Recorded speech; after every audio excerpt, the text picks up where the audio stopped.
Just wanted to do a little FYI video on removing the drop box four-wheel drive transfer case on a New Holland TC40DA and or replacing the seals for the transfer case. So I'm just going to go over what I learned and hopefully it helps you out. So basically what you have to do is first you have to remove this protective cover on the drive shaft going from the spline on the drop box to the front wheels. So you remove this cover. The next you have to remove this coupling. Now, FYI, you should make sure that the tractor is parked so that this hole for this roll pin is horizontal to the ground.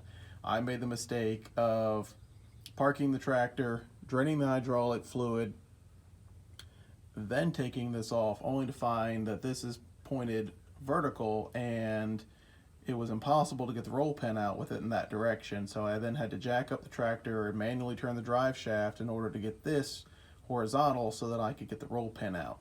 With it vertical, there's no way to get above it. And if you try to hammer from the bottom, you're just going to drive the roll pin up into the transmission.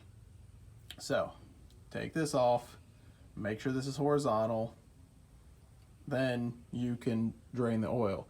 You are going to need to drain the oil because when you take this off, all the hydraulic fluid is going to come out. So go ahead and drain the hydraulic fluid before you take this off.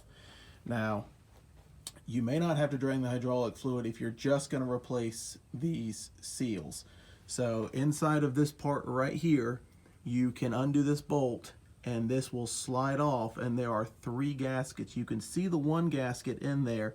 There's another gasket seated at the end of that spline you can just make out, and then there's a third gasket that actually seats back in here on this casting. So there's 3 gaskets in there. I was just going to replace those 3 gaskets, but when I got mine apart, the bearing that sits right here, that bearing was shot. And so I realized at that point I was going to have to take the whole case off. So I took all the bolts out only to find that the case was still not coming off. That's because New Holland uses a liquid gasket and basically glues these jokers to the tractor. So after taking the bolts out, I still had to pry on it gently and get it to come loose. Once I pried it off, then I was able to come back with a razor blade and carefully scrape off anything that was remaining, then used a brass brush and just cleaned it up really good so that when I go and glue my new gasket on, I get as good a seal as possible. Other things to note, if you're going to have to rip apart the actual drop box here, that on this shaft right here, so it's held in by a bolt, and then this bolt allows you to rotate. Once you remove the bolt, you can rotate the shaft. You see this hole in this bracket. This hole, beneath this hole is a bearing on a spring.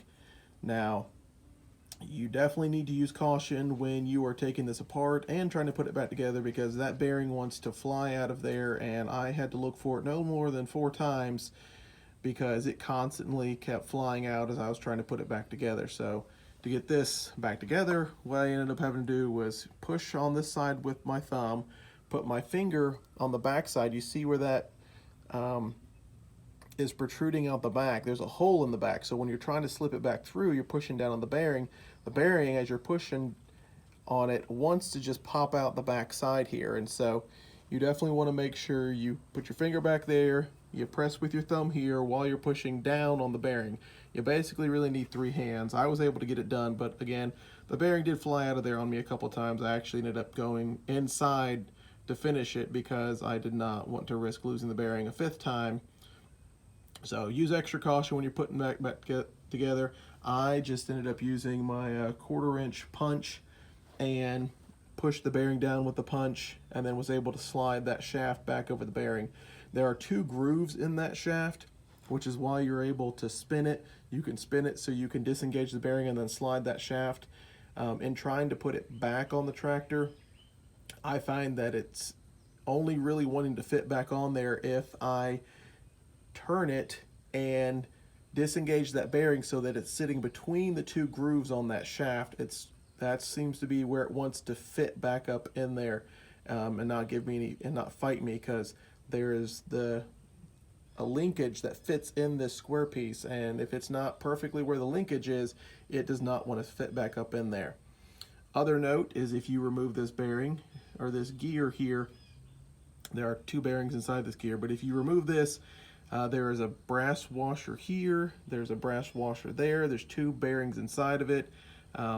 Make sure you put those washers back in the correct orientation, and make sure you put this gear back in the correct orientation. If you put this gear in backwards, you will not be able to disengage the 4-wheel drive. So make sure that if you take this apart or you have to replace this, that you actually put it back in the right orientation. I had to replace this bearing because when I had to replace this gear because when the bearing failed, this gear actually got chipped and cracked on some of the teeth, and so I just went ahead and swapped it out because I already had it tore apart. Might as well put it back together in as best working order as I could.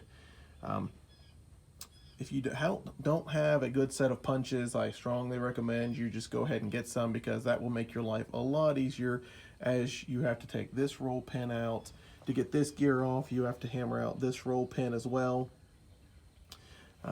These seals were really easy to swap out. I just pulled out the old ones, popped the new ones either in there. Those seals were pretty simple to swap out. So that's basically in a nutshell. I am working on, I'm going to put my liquid gasket on here and then reattach it, let it sit for the cure time, and then tighten it down tight, and then I will be able to refill my hydraulic fluid.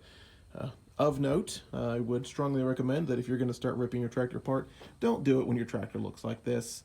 I was out chipping stuff and just making a mess, and noticed the leak and decided I would work on it, and I've been fighting crap falling in my face and dirt. So take a minute, maybe clean the barn floor up or clean your garage space up, and then go ahead and clean the crap off the tractor too, because fighting all of this falling in your face and all over your clean bearings is a giant pain in the butt. But at this point, again, I've drained all the hydraulic fluid out of the tractor, so I can't move the tractor.